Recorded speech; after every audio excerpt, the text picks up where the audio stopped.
this motion that you are hearing today is a CR 56/CR 57 motion for declaratory relief, because what we are asking is for the court to declare precisely where the ingress and egress easement across my client's property lies. So it's a different and distinct motion. And it's brought under CR 57 and RCW 724.020. This motion seeks to have the party's legal property rights declared with respect to the 1964 easement. If, however, the court thinks that the prior motions preclude this or act as some sort of res judicata or collateral estoppel, then the court can still consider this, I think, under CR 60, which is a motion to essentially vacate or reconsider an order. It's not a CR 59 motion that has to be brought within 10 days. Rather, this is a motion for reconsideration under CR 60, because this wasn't a final judgment, nor was it a trial. CR 60B1 allows the court to rehear or readdress these issues if there's mistakes and the judgment should be vacated. I believe that happened in this case for the reasons that I'll get to in the substantive portion of my argument. CR 60B4 allows for relief of judgment for fraud. I believe that there was misrepresentations by the plaintiffs as to the timing and location of the physical structures that were put in place and are at issue in this case. CR 60B11 allows the court also some discretion, because it allows for the court to consider relief from judgment for, quote, any other reason justifying relief from the operation of a judgment. So CR 60B11 is essentially a catch-all that allows Your Honor to reconsider prior orders in this case, assuming they're not jury verdicts.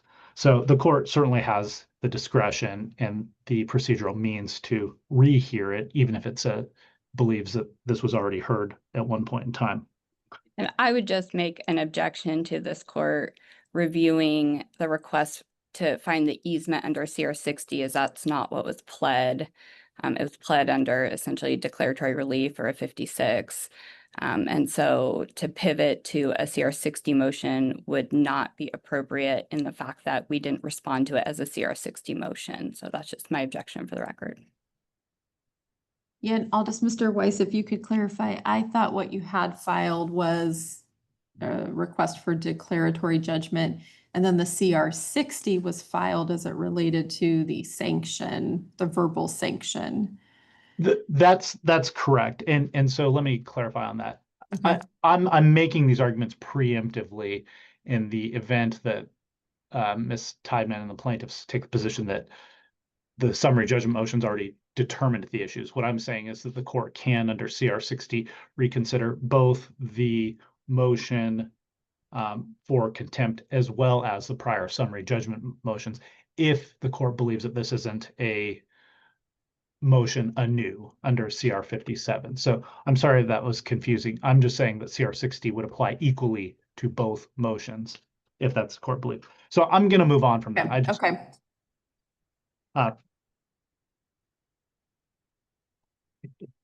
In terms of the procedure in this case, what the Binex are asking the court to do today is find that simply the ingress and egress access easement across their property is 15 feet wide, and it runs from the toe of the slope, which is demarcated by the rockery, to 15 feet south of that.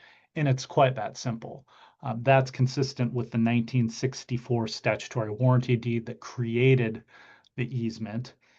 And that arrangement with a 15-foot wide ingress and egress easement running across their property was proper and fine all the way up until the time that the Annettes built a fence that obstructed their portion of the easement.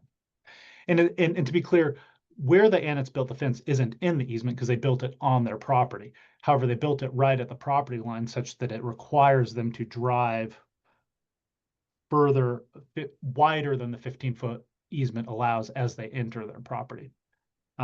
My clients, the evidence fully supports, did nothing to ever block or obstruct the 15-foot wide easement. Again, this isn't even an issue except for the manner in which the Annettes constructed a fence. Essentially, it's the defendant's position that the plaintiffs created a problem the day they installed the fence, blocking their own access to their own property. And that was 100% out of control of the Binex. So again, when you go back to the 1964 easement, or rather statutory warranty deed, it says that the 15-foot wide easement shall exist as near as possible to the county road, which is the Kalama River Road. The Annettes, when they built their fence, didn't change the 1964 statutory warranty deed. That remained the same. And so they did nothing to change the ingress and egress easement. What they did do is just limit their own access.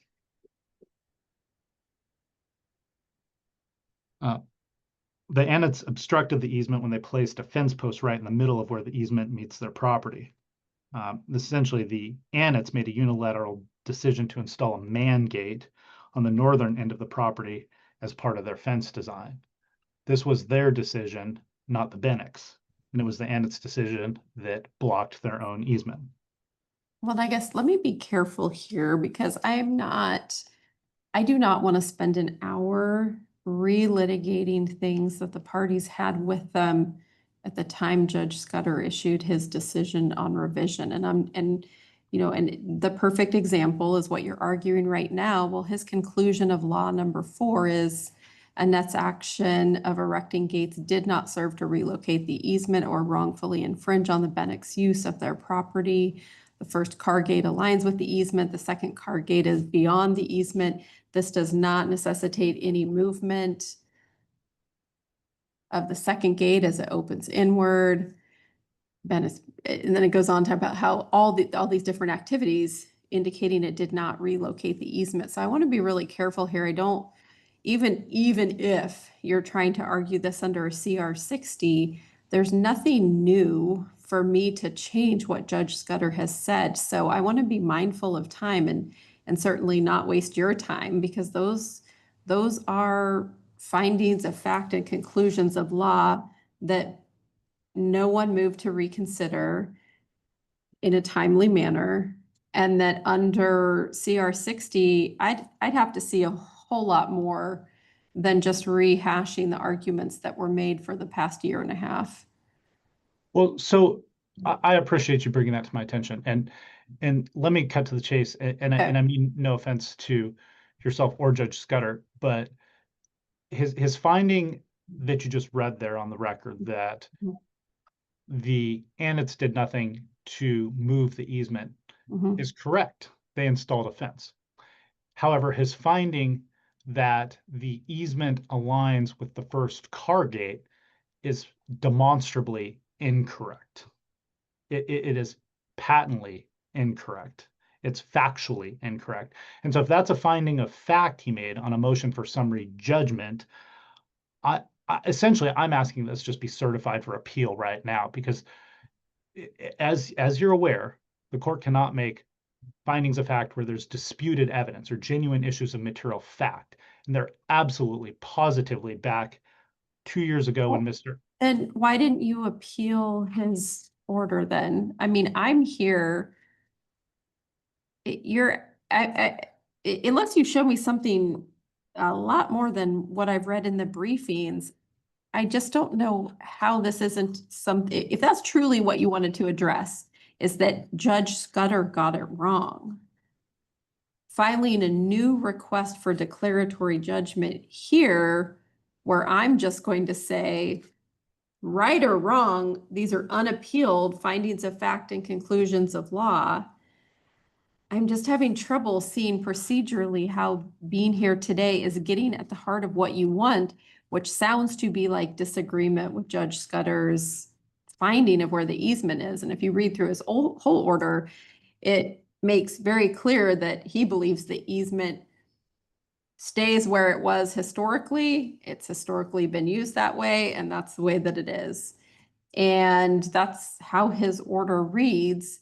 And it continues with, every issue in the case has now been decided, but for was there littering on the other party's property and maybe there's damages there. I mean, that was really the only thing he left open. So go ahead. And I agree with your characterization, Judge Carmi. That's how I read it too.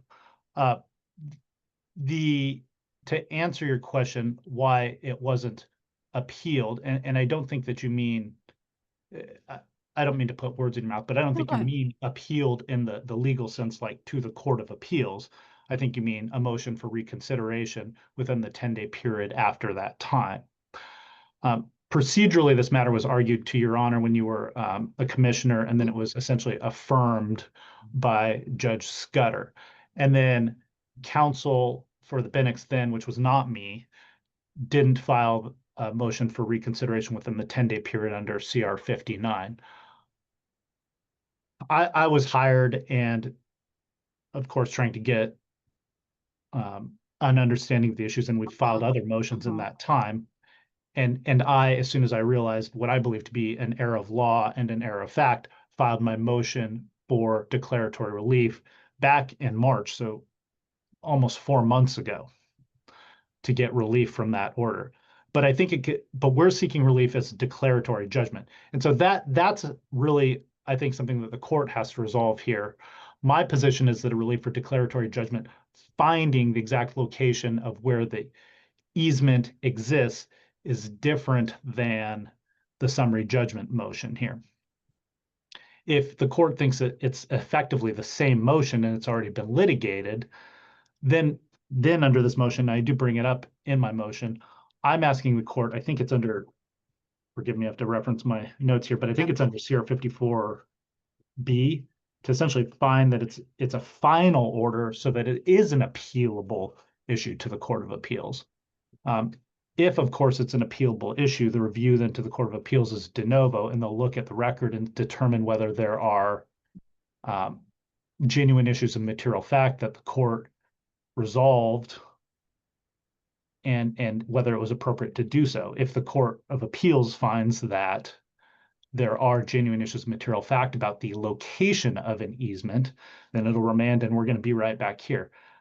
I submit to you, when you look at the record from the motion filed by Mr. Anagnostou on behalf of the Binex and the counter motion filed by the plaintiffs, that there are issues of fact all over the place that the court resolved inaccurately.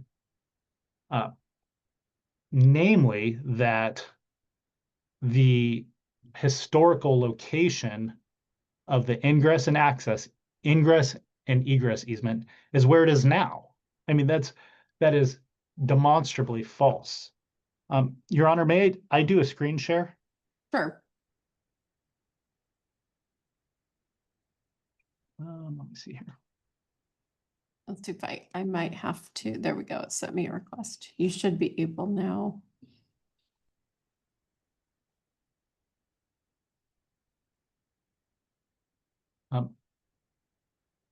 So, Your Honor, I think you're seeing a photo of a couple motorcycles. Is that what you're saying? Yes. This is Exhibit B1 to my motion and the declaration of Mr. Binachs. The reason this is significant is because it's a photograph taken in 2017. Mr. Binachs took this of his motorcycles, but it coincidentally happens to capture, as I zoom in, the background showing the rockery where the fence was later installed. This shows where the ingress and egress easement historically was, at least as of 2017. Again, it's Exhibit B1 of Mr. Binachs' declaration. When we compare that to a photograph from after the installation of the fence, this is what I'm now screen sharing is Exhibit D2 to the declaration of Mr. Binachs. You can see the same rock. You can see the same rock that has this crack in it. I'm circling it with my cursor here. And now the fence is installed. So again, referencing Exhibit D2, you can see the Binachs fence effectively blocked 7 feet of access And when you look at exhibit D1, this is taken the same day in 2018, you can see the same crack in the rock relative to the fence. So, Your Honor, as I show you exhibit D1,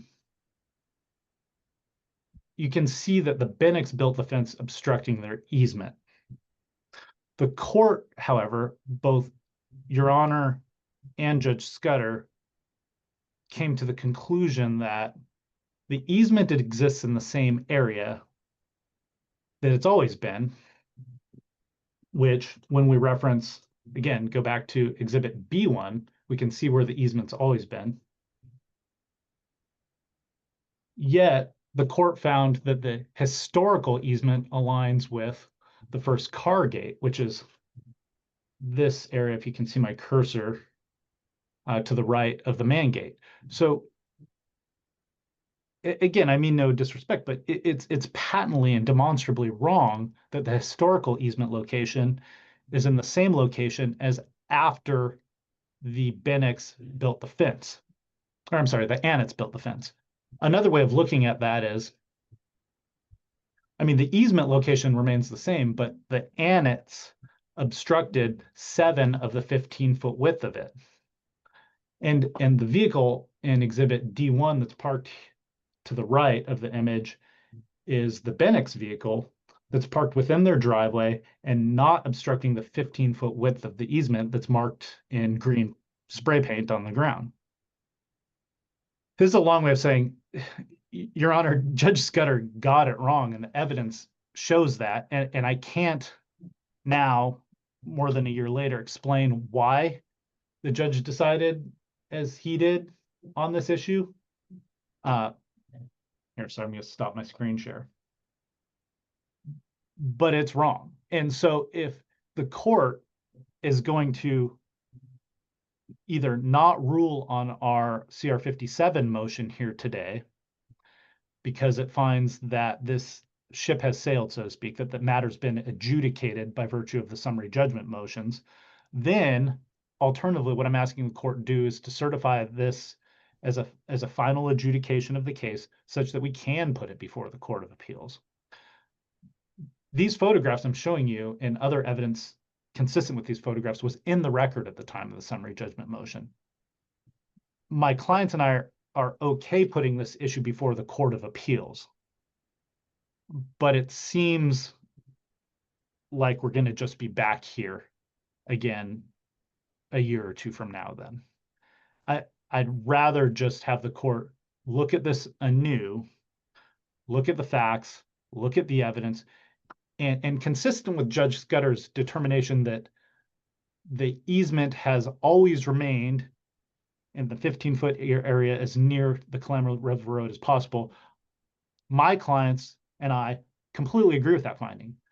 But the finding that the easement aligns with the first car gate or the northern car gate is demonstrably wrong. So I don't know how much more I need to say about that. I think I've made my position quite clear. I wanted to show the court the evidence because, frankly, when you look at the photos, the historical photos, it's irrefutable. There's literally, I don't think there's anything Ms. Tiedman could say or that Annettes could say that refutes where the easement used to be and still is, but how they've blocked 7 of the 15 feet with their own gate. I'm not going to take too much more time. I just want the court to, well, Your Honor, would you like me to address the contempt motion? Yes, please. Okay. So I'm gonna move on to that because there's a great deal of overlap between these two because the very nature of the contempt motion illustrates or is illustrated by this problem or paradox, if you will, that I'm trying to articulate here. Initially, there was an injunction that said, Binex, you can't block the easement. And they did their best to abide by it. And they said, okay, we won't block the gate. And so what they did, though, is they parked their utility trailer in front of the man gate, because that was not within the easement area per the injunction order, and then later per Judge Scudder's order on summary judgment. However, when in November, you and I, Ms. Tiedman, argued this contempt motion, Your Honor verbally said, well, parking the utility trailer in front of the man gate is in the easement area and therefore blocks the easement. Well, you can't have it both ways. Either the area in front of the man gate is part of the easement, in which case the easement only extends another 8 feet south of that man gate because it's only 15 feet wide. Or, okay, so either that's in the easement or it's not. And the court's ruling on summary judgment is inconsistent with the court's ruling that there was contempt by parking the utility trailer in that space. So again, it's one or the other, and it needs to be resolved. If Judge Scudder's order is correct, then it was okay or acceptable or not in violation of the preliminary injunction for the Binex to park their utility trailer in the man gate. However, it's the Binex position that, in fact, the easement is up against the rockery. It is contiguous or immediately adjacent to the man gate, and it only runs 15 feet from the rockery to the south. So essentially, both orders can't be true. And so I'm asking the court to at least, I guess, verbally vacate the verbal contempt order for parking the utility trailer in that space, because it's vague as can be. A person cannot, under the law, violate a court order where it's this ambiguous. The order has to be clear. And as what I'm trying to express to the court is, there's still a great deal of ambiguity about where the easement is. So I'm asking the court to reverse its verbal finding that my clients knowingly and contemptuously violated a court order by parking their utility trailer there. Now, I'm recalling back to that hearing, and Your Honor may recall too, although I'm sure you've done a 10,000 hearings since that time. But the other thing that was done at that motion hearing is Ms. Tiedman played some videos, and I think I may have played some videos also. You did. And Your Honor chastised appropriately so, I think, the parties for acting more childish than they should have, going onto each other's property, filming each other, and sort of generally being antagonistic. We saw that. I don't even disagree with that characterization. But part of what I want you to understand too, and I'm going to do the screen share again, because we didn't have the opportunity, nor am I trying to relitigate it here. I'm just trying to provide context. Again, I'm displaying Exhibit B1. My client in the video, Ms. Bennings, their well is, you see in Exhibit B1, there's a traffic cone in the background. I'll try and zoom in, but that's where their well is. And they have an easement to go access their well. And frankly, that's what Ms. Bennings was trying to do before she got, I'll just say, interfered with or by the Annettes. Unfortunately, that's been the nature of the relationship since this fence went up.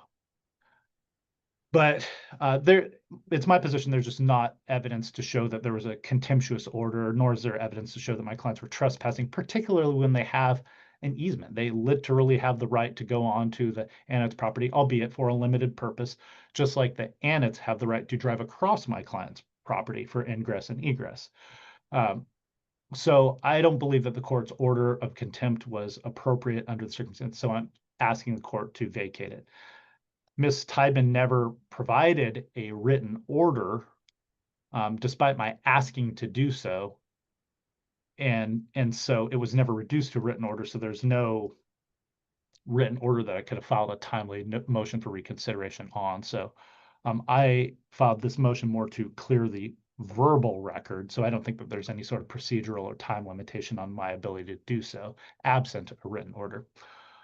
So I'll summarize just by saying, Your Honor, I'm asking that you find that simply the ingress and egress easement across my client's property, where the Annette property is the dominant estate and my client is the serving estate, exists just as it says in the 1964 statutory warranty deed. It exists 15 feet wide as near the Clamor River Road as possible.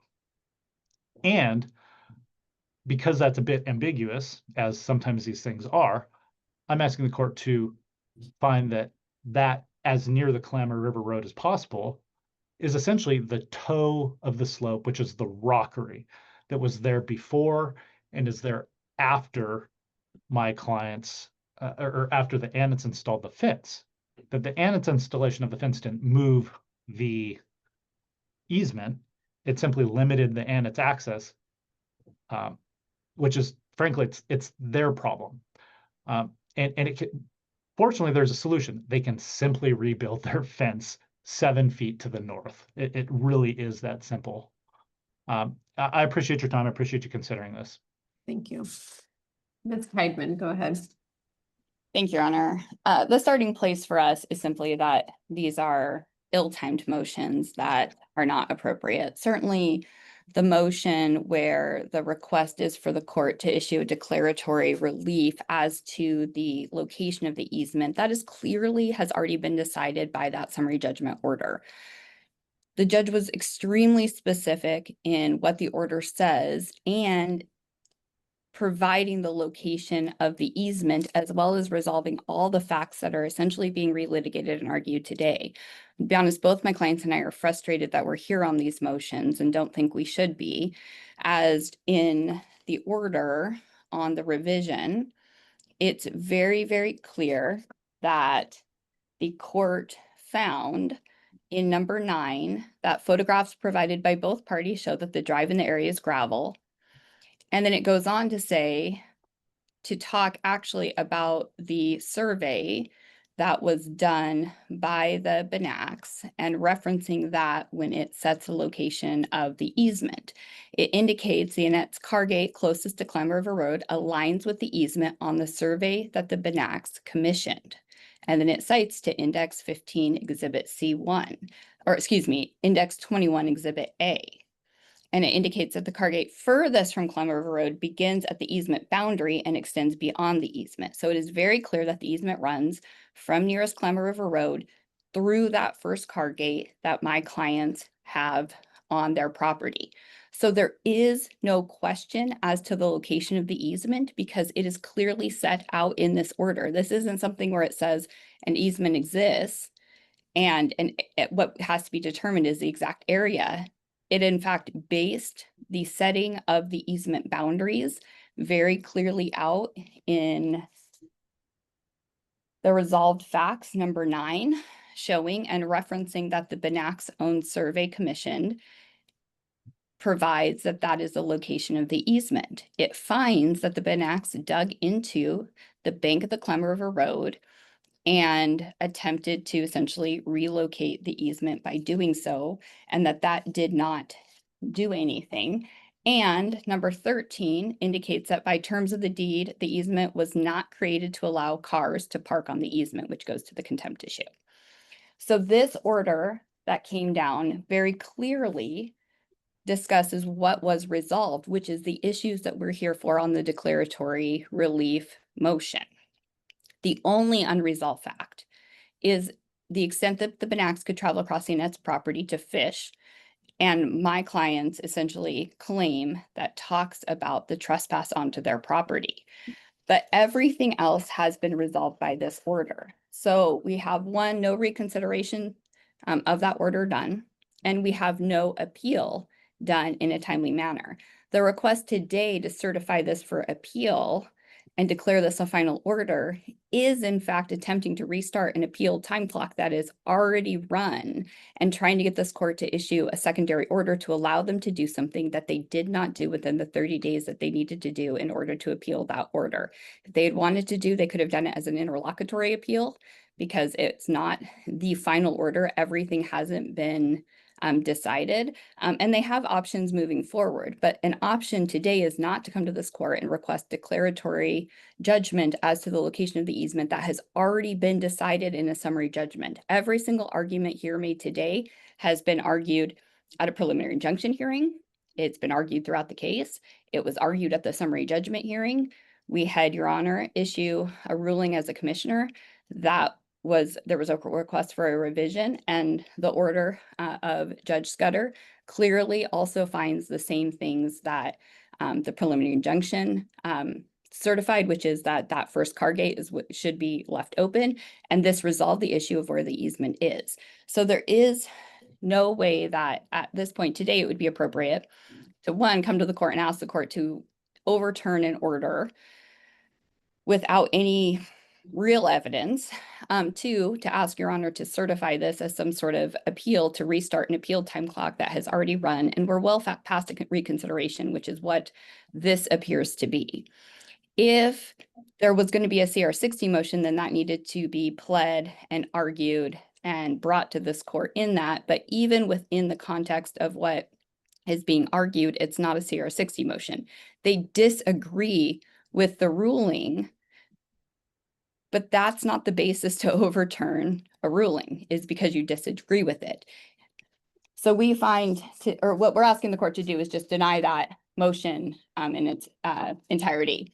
I did put in my response that if the court's going to entertain it at all, that we would ask for time to essentially, we understood this issue was resolved. So we haven't had additional surveys or witnesses or evidence or information, because it was very clear in the summary judgment order that this issue was resolved.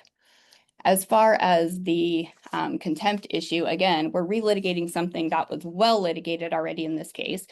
The order of Judge Scudder under 13 is very clear that by terms of the deed of the easement is not created to allow cars to park in the easement. That is what happened. That is what led to a portion of the contempt finding. And that was very clear that there was parking. The easement, the entire 15 feet is for ingress and egress, which means it cannot be blocked. Again, this was already litigated. We argued everything in front of Your Honor. If Mr. Weiss wants to do, I guess, a reconsideration, we could consider this a reconsideration. But this was very well litigated, and Your Honor made a finding, a thoughtful finding based off all of the facts and evidence presented, that the parking in the easement was not something that was allowable by both the preliminary injunction and by the terms of this order from Judge Scudder. Judge Scudder's order happened in August of, the date on it's August 4th, 2025. The indication is that these motions were filed in March. That's still months and months and months after the summary judgment and long past the contempt hearing date. So we're asking that the court deny both. And we've also asked for the court to award us fees for having to respond to these motions that are not well grounded in facts or law. Mr. Weiss, do you want to respond? Yes, Your Honor. I didn't bring these up in my motion, but Ms. Tiedman brought up the notion of Judge Scudder having considered the survey. I think she accurately stated what's in his order. And I've reviewed Mr. Anagnostou, my predecessor's motion and filings, and in the survey that was provided to Plaintiffs' Counsel was provided under an ER 408 offer of compromise, and Mr. Anagnostou filed a motion to strike that exhibit, which I don't think the court ever ruled upon, and it was improperly before the court, and that's in the record in this case. He filed it. It's dated January 13th, 2025, and the court should have never considered that survey because it was essentially an incomplete and inaccurate survey. So it's strange to me that Ms. Tiedman brings it up now because it was objected to at the time. It's simply not accurate. In terms of the notion that the Binex dug into the bank too, I've covered it at length in my briefing and materials, but it quite literally, even if you accept that they dug into the bank and changed the location or topography of the rockery, everybody agrees it happened in 2023.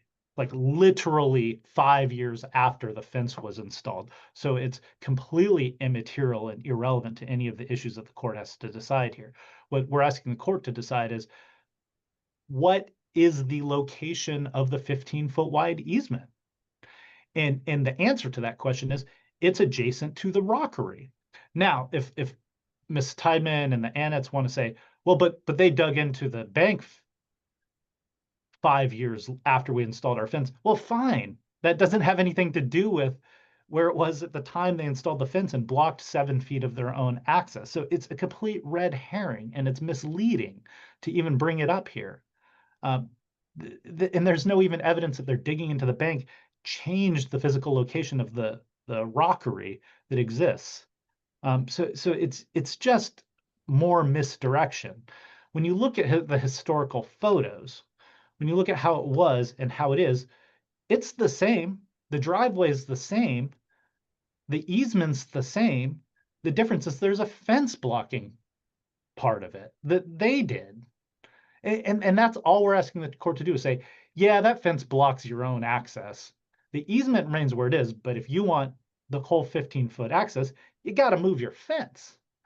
In terms of Ms. Tiedman's arguments that, oh, we're relitigating this, again, I'm asking the court to make a declaratory determination that the easement exists 15-foot wide, as near the county road as possible, consistent with the 1964 deed, and that location is adjacent to the existing rockery. The difference is plaintiffs are asking you to make that same determination. However, they're saying it's adjacent to the rockery up until you get to our fence, and then it jogs south 7 feet. I mean, that's the only difference here. They're asking the same thing as us. They just want the court to rule that the easement jogs 7 feet to the south because they installed a fence. We're asking the same relief. It's just a matter of 7 feet. So I'm asking the court to reconsider, to the extent it's going to. I'm asking the court to declare where the easement is. And I'm asking the court to find that my clients were not in contempt because of the ambiguity of the prior orders here. And if the court is not inclined to make those rulings in favor of the Binex, what I'm asking the court to do is, under CR 54B, certify this as a final order on the case, or perhaps Judge Scudder's as a final order on the case, so we can put this in front of 3 judges at the Court of Appeals. On that note, though, have the parties resolved the issue of littering on the property that Judge Scudder said was the final issue? We have not. Yeah, there's been zero conversation about it. This case has just been pending in perpetuity. So Miss Tiedman's answer is correct. Okay. That So we can't make the plaintiffs prosecute that claim.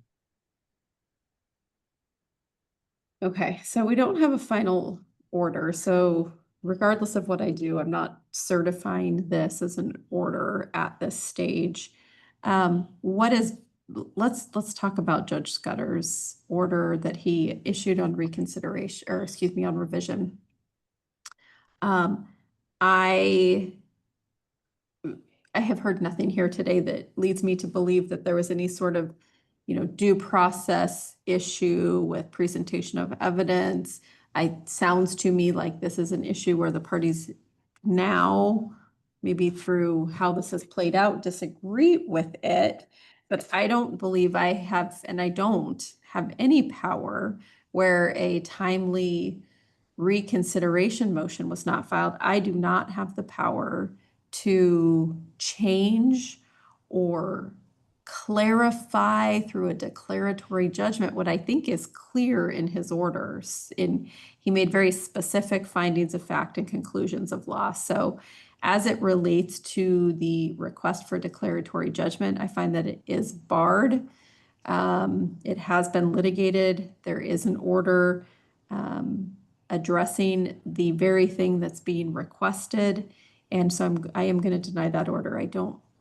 I further find that CR 60 is inapplicable, both procedurally to that motion, as it wasn't pled, it was discussed here today, but wasn't pled. And frankly, even if it was, I can't find grounds for the granting of any CR 60 relief as to that issue. As to the verbal motion for contempt, number one, we need to get an order. So I want to talk about getting this set to a presentation date so we can get an order done. At that point, whether there's a motion for reconsideration, who knows? But I think it's number one, premature for me to even consider it a motion for reconsideration or a motion to vacate until we have something in writing. So I am at this time denying as untimely a request to set aside a verbal ruling. I am going to set a date where perhaps the parties can present that order to me. We'll get it entered and see where we go from there. And Your Honor, I have an order done. And so if you have time next week, would you like me just to cite it onto your next week's presentation docket? I do have presentation next Friday at 8:45. Would that work for the two of you? Let me That would check work. my calendar.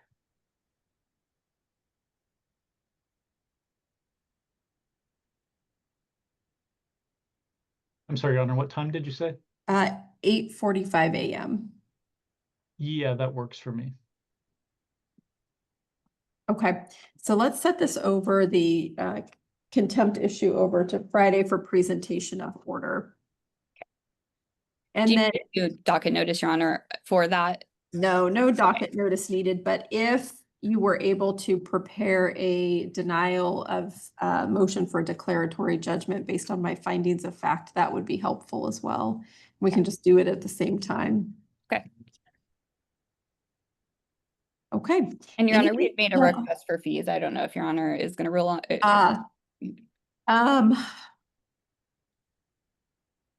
And we did it specifically related to the declaratory judgment motion was the request that we had made in that motion itself. Will you submit a fee affidavit that I'll make a decision on that based on your fee affidavit next Friday as well? Okay, I will do that today as well. Okay.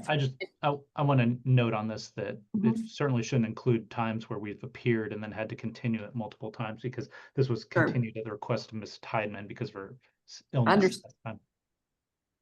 I hear you. And I'm not making any decisions. I want to get the numbers in front of me, and I will make a ruling then at that time.